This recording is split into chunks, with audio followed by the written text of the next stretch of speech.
آپ صلی اللہ علیہ وآلہ وسلم حجاب کے پیچھے سے اللہ تعالیٰ سے ملاقات کرنے کے بعد اب سدرۃ المنتہا سے جب نیچے آتے ہیں تو آپ صلی اللہ علیہ وآلہ وسلم حضرت جبریل کے ساتھ واک اراؤنڈ یعنی کہ چہل قدمی کرتے ہیں، وہاں پہ دیکھتے ہیں مختلف چیزوں کو۔ تو آپ صلی اللہ علیہ وآلہ وسلم چل رہے ہوتے ہیں تو انہیں وہاں پہ خاص خوشبو آتی ہے، تو آپ صلی اللہ علیہ وآلہ وسلم حضرت جبریل علیہ السلام سے پوچھتے ہیں کہ کس چیز کی خوشبو ہے؟ تو پھر آپ صلی اللہ علیہ وآلہ وسلم کو حضرت جبریل علیہ السلام وہ پورا واقعہ بتاتے ہیں کہ کس طرح سے فرعون کی بیٹی کی جو ملازمہ تھی، سلیو گرل تھی، اس نے اسلام قبول کیا ہوا تھا، اور کس طرح سے اس کو فرعون نے بے دردی سے اس کو اور اس کے تمام بچوں کو ایک ایک کر کے ابلتے ہوئے پانی میں ڈال دیا تھا، اس کڑاہی میں ڈال دیا تھا، اور صرف اس وجہ سے کہ اس نے اسلام قبول کیا تھا، وہ اللہ پہ یقین رکھتی تھی۔ تو یہ اس عورت کی خوشبو تھی، اس کی اہل و عیال نے جو اللہ کی راہ میں شہادت قبول کی، یہ اس کا اعتراف تھا کہ اللہ تعالیٰ نے اس کو ریکگنائز کیا اس چیز کو کہ اس نے اللہ کے لیے اتنی بڑی قربانی دی۔ اور اس کے بعد ہم دیکھتے ہیں کہ آپ صلی اللہ علیہ وآلہ وسلم کو حضرت جبریل علیہ السلام نے جنت دکھائی۔ کچھ احادیث میں آتا ہے، جو صحیح بخاری کی حدیث ہیں، کہ آپ صلی اللہ علیہ وآلہ وسلم نے فرمایا میں جنت میں داخل ہوا، جبکہ کچھ احادیث میں آتا ہے کہ مجھے جنت دکھائی گئی اور میں نے دیکھا کہ وہاں پہ کچھ گھر موتیوں کے بنے ہوئے ہیں، کچھ محل موتیوں کے بنے ہوئے ہیں، اور زمین کی خوشبو میں سے مسک کی خوشبو آ رہی ہے، جو زمین کی مٹی ہے اس میں سے مسک کی خوشبو آ رہی ہے۔ پھر آپ صلی اللہ علیہ وآلہ وسلم کو زیادہ ڈیٹیل میں جو چیزیں دکھائی گئیں وہ جہنم کا ویو تھا۔ تو اس سے ریلیٹڈ ہمیں جو اتھینٹک سب سے سالڈ 5 یا 6 احادیث ملتی ہیں وہ یہ ہیں۔ آپ صلی اللہ علیہ وآلہ وسلم نے دیکھا کہ اس طرح کے لوگ تھے جن کے ناک اونٹ کی طرح تھے، اور جو اپنے منہ سے آگ کے کوئلے کھا رہے تھے، تو آگ کے بنے ہوئے دہکتے کوئلے وہ اپنے منہ میں ڈال رہے تھے، اور وہ جب کھاتے تھے تو ان کے جو کوئلہ تھا منہ سے نکل کے ان کے بیک پیسج سے باہر نکل جاتا تھا۔ تو آپ صلی اللہ علیہ وآلہ وسلم نے جبریل علیہ السلام سے پوچھا کہ یہ کون لوگ ہیں؟ تو حضرت جبریل نے فرمایا یہ وہ لوگ ہیں جو یتیموں کا مال کھاتے تھے، دنیا میں ناحق مال کھاتے تھے یتیموں کا۔ پھر آپ صلی اللہ علیہ وآلہ وسلم جب آگے جاتے ہیں تو وہاں پہ دیکھتے ہیں کہ ایسے لوگ ہیں جو تانبا یعنی کاپر کے نیلز ہیں ان کے، اور ان ناخنوں سے وہ لوگ اپنے جسموں کو اور چہروں کو زور زور سے کھرچ رہے ہیں، ان کو اسکریچ کر رہے ہیں۔ تو حضرت جبریل علیہ السلام سے پوچھا تو حضرت جبریل علیہ السلام نے فرمایا یہ وہ لوگ تھے دنیا میں جو لوگوں کی غیبت کرتے تھے۔ اور غیبت سے ریلیٹڈ ہم یہ چیز بھی جان لیں کہ غیبت، آپ صلی اللہ علیہ وآلہ وسلم سے صحابہ نے پوچھا کہ اگر اس شخص میں وہ برائی ہو تو اس کے باوجود کیا وہ غیبت کہلائے گی؟ کہ اگر کوئی شخص واقعی بہت جھوٹا ہے تو اگر ہم اس کی پیٹھ پیچھے بات کریں کہ وہ شخص ہے جھوٹا، تو یہ تو بات فیکٹ ہے نا کہ وہ جھوٹا ہے، تو اگر ہم تب بھی بات کریں تو کیا یہ تب بھی غیبت کنسیڈر ہوگی؟ تو آپ صلی اللہ علیہ وآلہ وسلم نے فرمایا ہاں یہ غیبت کنسیڈر ہوگی، کیونکہ غیبت کا مطلب ہے غیب، یعنی کہ جو شخص غائب ہے یا اس کی غیب میں، اس کی ایبسنس میں تم لوگ بات کر رہے ہو تو یہ غیبت ہوگی، اور اگر اس شخص میں یہ بات نہیں ہے اور تم لوگ اس کے بارے میں یہ باتیں کر رہے ہو تو یہ بہتان کاؤنٹ ہوگی، جو اس سے بھی بڑا صغیر گناہ ہے۔ تو غیبت والے جو لوگ تھے ان کے جو چہرے تھے وہ خود اپنے چہروں کو تانبے کے ناخنوں سے اسکریچ کر رہے تھے اور تکلیف میں تھے، چیخیں مار رہے تھے ساتھ ساتھ۔ پھر آپ صلی اللہ علیہ وآلہ وسلم نے ایسے لوگوں کو دیکھا جن کے سامنے حلال اور طیب گوشت ہے، مگر وہ اس کو چھوڑ کے خراب اور بدبودار گلا سڑا گوشت کھا رہے ہیں۔ تو آپ صلی اللہ علیہ وآلہ وسلم نے پوچھا جبریل یہ کون لوگ ہیں؟ تو حضرت جبریل علیہ السلام نے فرمایا یہ لوگ دنیا میں زنا کرتے تھے، اپنے حلال رشتوں کو، ازواج کو چھوڑ کے حرام رشتوں میں جاتے تھے، تو یہ وہ لوگ ہیں جو اس لیے اس طرح کا حرام گوشت کھا رہے ہیں۔ اب آپ صلی اللہ علیہ وآلہ وسلم جب حضرت جبریل علیہ السلام کے ساتھ آگے جاتے ہیں تو دیکھتے ہیں کہ ایسے لوگ ہیں جن کے پیٹ بہت بڑے بڑے ہیں، بہت بڑے سائز کے پیٹ ہیں کہ وہ کھڑے ہی نہیں ہو سکتے اور وہ لیٹے رہتے ہیں۔ تو ان کے اوپر جانوروں کو لایا جاتا تھا اور وہ جانور ان پہ ٹریمپل کر رہے تھے، یعنی جانور ان کو روند رہے تھے، ان پہ چل رہے تھے، اور چل کے ان کو یعنی کہ ایک روندتے ہیں نا جیسے اسٹیمپیڈ ہوتا ہے اس طرح، تو روند رہے تھے۔ تو آپ صلی اللہ علیہ وآلہ وسلم نے پوچھا جبریل یہ کون لوگ ہیں؟ تو حضرت جبریل علیہ السلام نے فرمایا کہ یہ وہ لوگ ہیں جو دنیا میں سود کا مال کھانے والے تھے، یعنی مال کو بڑھاتے رہتے تھے، تو اب ان کے پیٹ اتنے بڑے تھے کہ وہ ہل نہیں سکتے تھے، اور ایسے لوگوں کے ساتھ اللہ تعالیٰ نے پھر یہ عذاب کا معاملہ کیا۔ پھر آپ صلی اللہ علیہ وآلہ وسلم نے دیکھا کہ ایسے لوگ ہیں جو خود سے اپنی زبان اور ہونٹ کو کاٹ رہے تھے، اور ان کے پاس تانبے کی بنی ہوئی تیز کینچیاں تھیں۔ تو آپ نے جبریل علیہ السلام سے پوچھا یہ کون لوگ ہیں؟ تو آپ صلی اللہ علیہ وآلہ وسلم کو بتایا گیا کہ یہ وہ لوگ ہیں جو دنیا میں لوگوں کو خود اچھائی کا کہتے تھے مگر خود بھول جاتے تھے، یعنی کہ امر بالمعروف لوگوں کو کہتے تھے لیکن خود اچھائی نہیں کرتے تھے۔ پھر آپ صلی اللہ علیہ وآلہ وسلم نے دجال کو دیکھا۔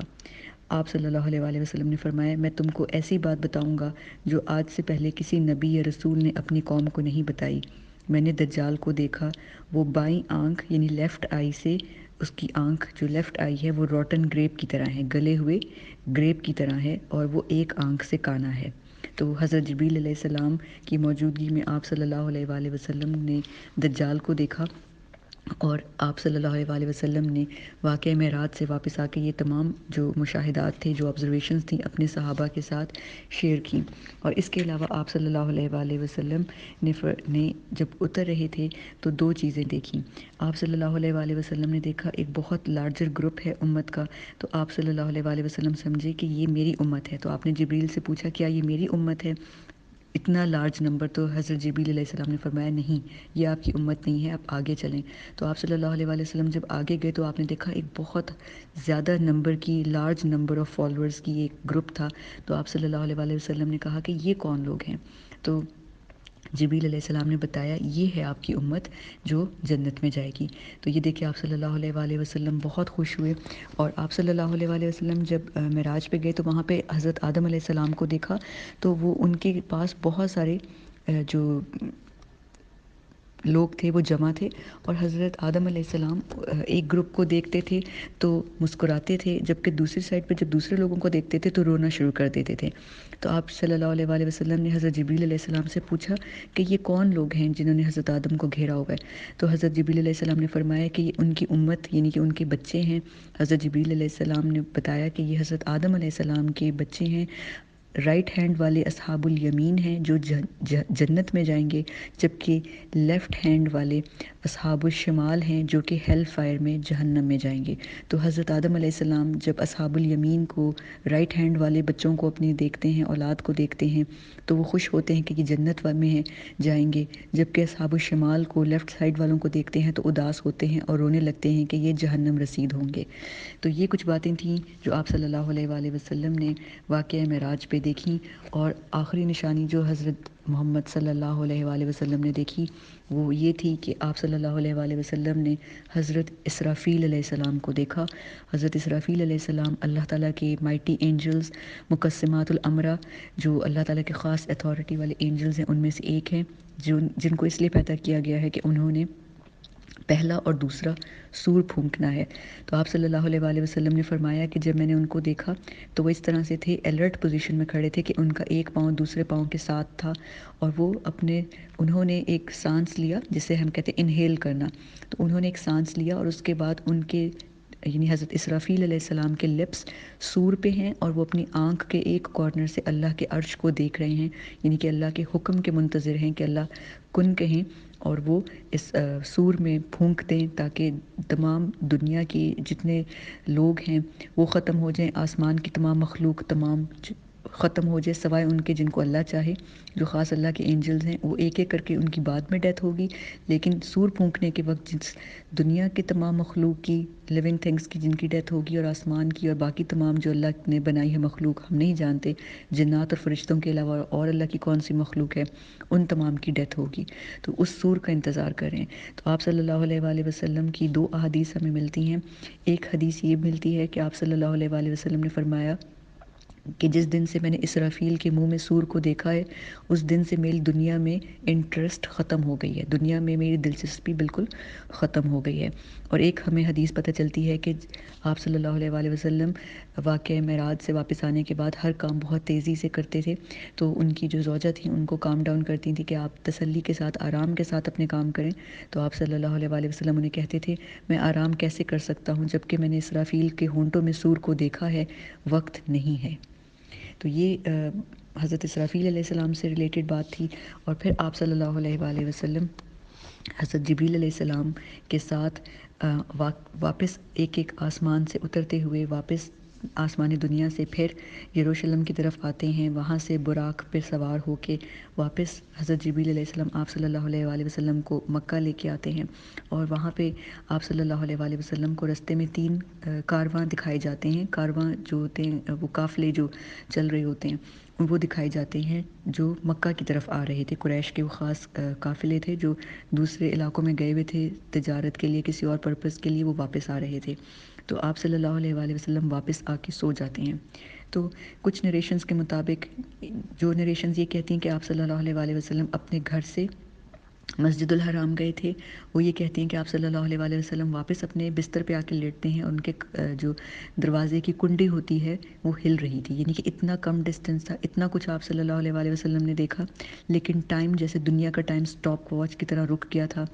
یا جہاں آسمانوں پہ گئے وہاں پہ ٹائم کی کوئی لمٹ نہیں ہے، تو وہاں پہ آپ صلی اللہ علیہ وآلہ وسلم جب واپس آئے ہیں تو جیسے کمرے سے جب کوئی شخص جاتا ہے تو کنڈی تھوڑی دیر ہلتی رہتی ہے، زنجیر ہلتی رہتی ہے، تو اسی طرح وہ کنڈی ہل رہی تھی۔ جبکہ بعض نریشنز میں آتا ہے کہ آپ صلی اللہ علیہ وآلہ وسلم واپس مسجد الحرام میں ہی آ کر سوئے ہیں۔ تو جب نیکسٹ مارننگ آپ صلی اللہ علیہ وآلہ وسلم اٹھتے ہیں تو بہت بے چین تھے، بہت اینکشیس تھے، اور اسی وجہ سے پریشان تھے کہ جب میں لوگوں کو بتاؤں گا تو لوگ میری بات کا یقین نہیں کریں گے۔ تو آپ صلی اللہ علیہ وآلہ وسلم مسجد الحرام میں موجود تھے، پریشان حال تھے، تو ابو جہل کا وہاں سے گزر ہوا اور اس نے آپ صلی اللہ علیہ وآلہ وسلم کو بے چین دیکھا تو پوچھا کہ کیا بات ہے، سب خیریت ہے؟ طنز کیا۔ تو آپ صلی اللہ علیہ وآلہ وسلم نے فرمایا کہ ہاں بس کچھ ہوا ہے۔ تو حضرت ابو جہل نے آپ صلی اللہ علیہ وآلہ وسلم سے پوچھا بتاؤ کیا ہوا ہے؟ تو آپ صلی اللہ علیہ وآلہ وسلم جب ان کو الاسراء کا واقعہ بتایا کہ اس طرح سے میں مسجد الحرام سے مسجد الاقصیٰ گیا ہوں، اور پھر معراج کا واقعہ بتایا کہ میں پھر مسجد الاقصیٰ سے آسمانوں پہ گیا ہوں، تو ابو جہل نے آپ صلی اللہ علیہ وآلہ وسلم کا بہت مذاق، ایک طرح سے استہزاء کیا، اور کہا کہ اگر جو وہ باتیں جو تم نے مجھے بتائی ہیں اگر میں لوگوں کو جمع کروں تو تم لوگوں کو بتاؤ گے؟ آپ صلی اللہ علیہ وآلہ وسلم نے فرمایا ہاں میں ضرور بتاؤں گا۔ تو یہ کہہ کے ابو جہل نے اپنے قبیلے والوں کو سب کے نام لے کے جلدی جلدی جمع کرنا شروع کیا، اور لوگ ابو جہل کی آواز سن کے جمع ہونے لگے، اور پھر جب وہ سب جمع ہو گئے تو انہوں نے ابو جہل نے آپ صلی اللہ علیہ وآلہ وسلم سے کہا ان کو وہی بتاؤ جو تم نے مجھے ابھی بتایا ہے۔ تو آپ صلی اللہ علیہ وآلہ وسلم نے معراج کا سارا واقعہ، اسراء والمعراج کا واقعہ ان لوگوں کو بتایا، تو لوگوں میں باتیں ہونے لگیں اور انہوں نے سوال کیا کہ آپ ہمیں بیت المقدس، یعنی کہ جو مسجد الاقصیٰ میں بیت المقدس ہے، اس کی ڈسکرپشن بتائیں۔ تو آپ صلی اللہ علیہ وآلہ وسلم کا تو وہاں پہ بہت کم دیر کا قیام تھا یروشلم میں، تو آپ صلی اللہ علیہ وآلہ وسلم کو اتنی ڈیٹیلز یاد نہیں تھیں۔ آپ صلی اللہ علیہ وآلہ وسلم گھبرانے لگے کہ میں نے تو ڈسکرپشن پہ یا عمارت پہ اتنا غور نہیں کیا۔ تو اس موقع پہ اللہ تعالیٰ نے معجزاتی طور پہ جو بیت المقدس جو کہ یروشلم میں تھا اس کا جو امیج ہوتا ہے، جیسے تصویر ہوتی ہے ایک، جیسے پروجیکٹر پہ نظر آتی ہے، اس طرح سے دکھائی، اور آپ صلی اللہ علیہ وآلہ وسلم بتاتے ہیں کہ وہ اس طرح سے میرے سامنے بالکل آ گیا۔ حضرت محمد صلی اللہ علیہ وآلہ وسلم کے جو چچا ابو طالب تھے ان کے گھر کے اوپر وہ منڈلا رہا تھا، یعنی کہ وہ کھڑا تھا پورا اسٹرکچر بلڈنگ کا، بیت المقدس کا، اور جو وہ لوگ کوسچنس پوچھ رہے تھے جیسی جیسی عمارت کے یا پلرز کا پوچھ رہے تھے، ڈوم کا پوچھ رہے تھے، تو آپ صلی اللہ علیہ وآلہ وسلم نے صحیح جواب دیے ان کے، اور انہوں نے تصدیق کی کہ آپ صلی اللہ علیہ وآلہ وسلم صحیح کہہ رہے ہیں۔ ان لوگوں نے تصدیق کی جو لوگ ٹریولنگ کرتے تھے، جنہوں نے بیت المقدس دیکھا ہوا تھا، تو انہوں نے کہا آپ صلی اللہ علیہ وآلہ وسلم نے جتنی باتیں بتائی ہیں سب ایکوریٹ ہیں۔ تو یہ سن کے ابو جہل غصے میں آ گیا۔ پھر آپ صلی اللہ علیہ وآلہ وسلم نے فرمایا کہ میں تمہیں ان 3 قافلوں کا بتاتا ہوں جو میں نے رستے میں دیکھے، تم ان کی تصدیق کر لو۔ آپ صلی اللہ علیہ وآلہ وسلم اب یہ بات بتا ہی رہے تھے کہ ابو جہل نے دیکھا کہ وہ تینوں کاروان، وہ تینوں قافلے مکہ کی حدود میں انٹر ہو رہے ہیں۔ تو یہ سن کے ابو جہل کو بہت غصہ آیا اور وہ کہنے لگا یہ تو کھلم کھلا جادو ہے۔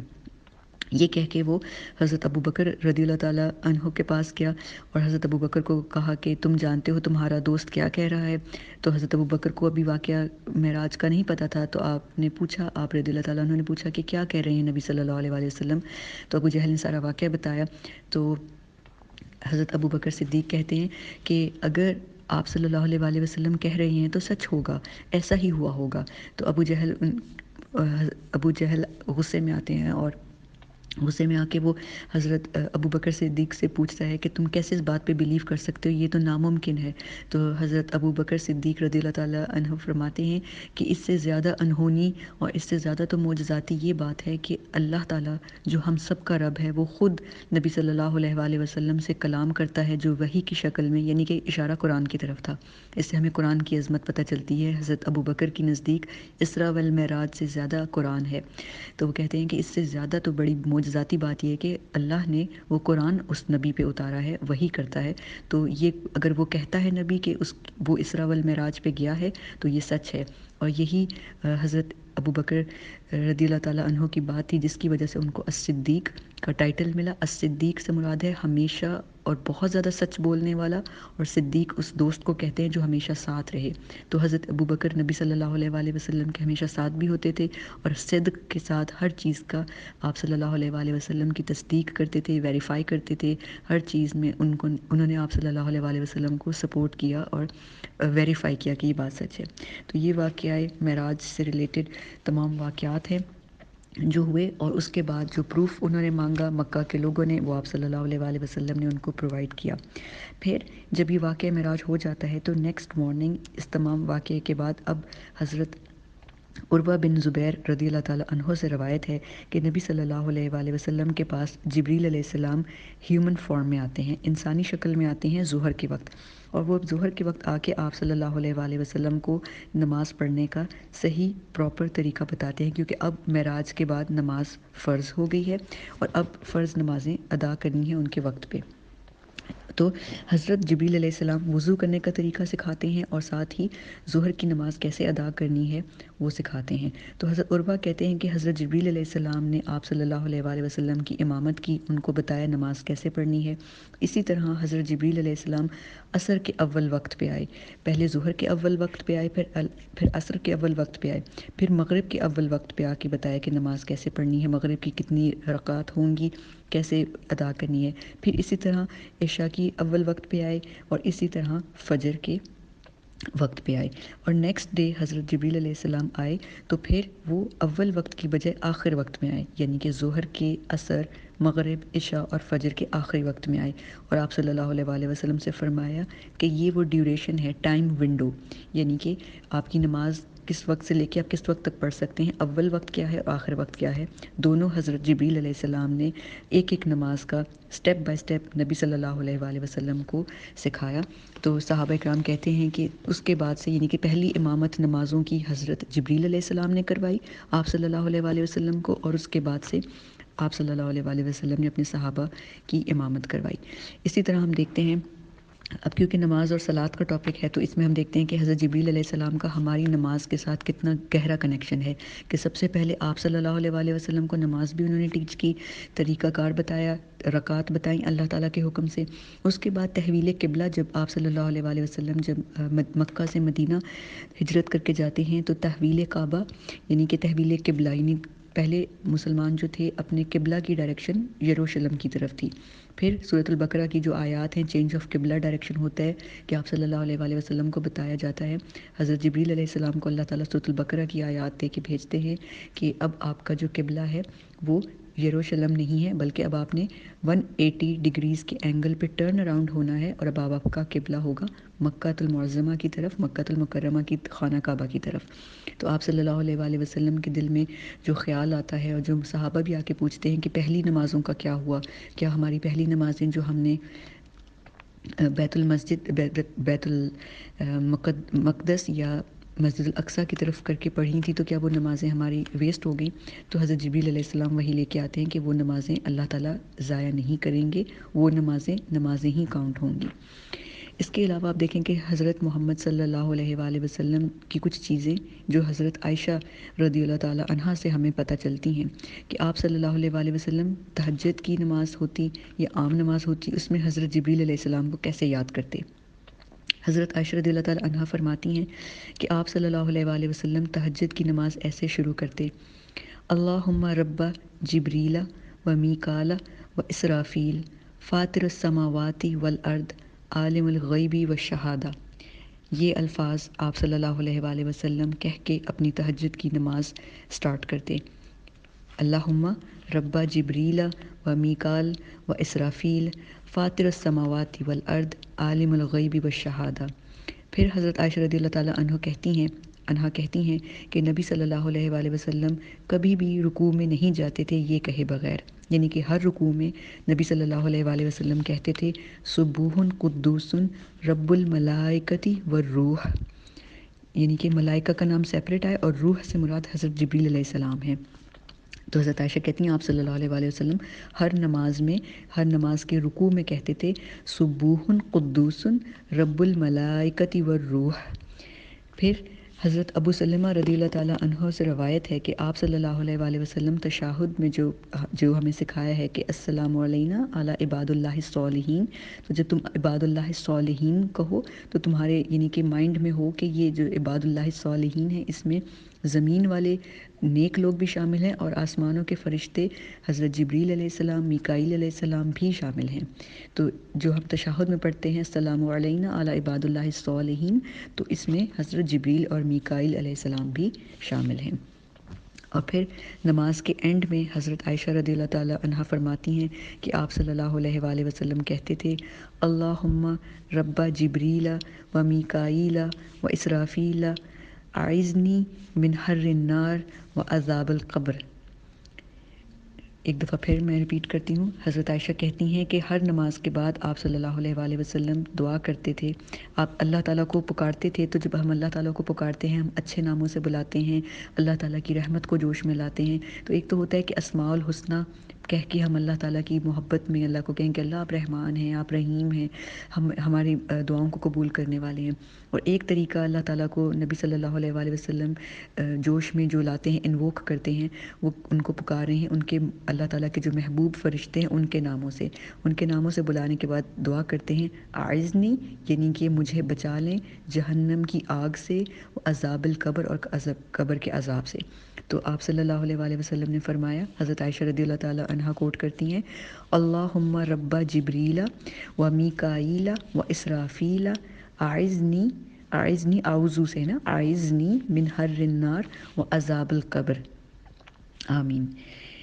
تو یہ کچھ واقعات ہیں، کچھ انفارمیشن ہے نماز سے ریلیٹڈ جو حضرت جبریل علیہ السلام اور نبی صلی اللہ علیہ وآلہ وسلم سے کنیکٹڈ ہے، جس سے ہمیں پتہ چلتا ہے کہ اللہ تعالیٰ کے نبی صلی اللہ علیہ وآلہ وسلم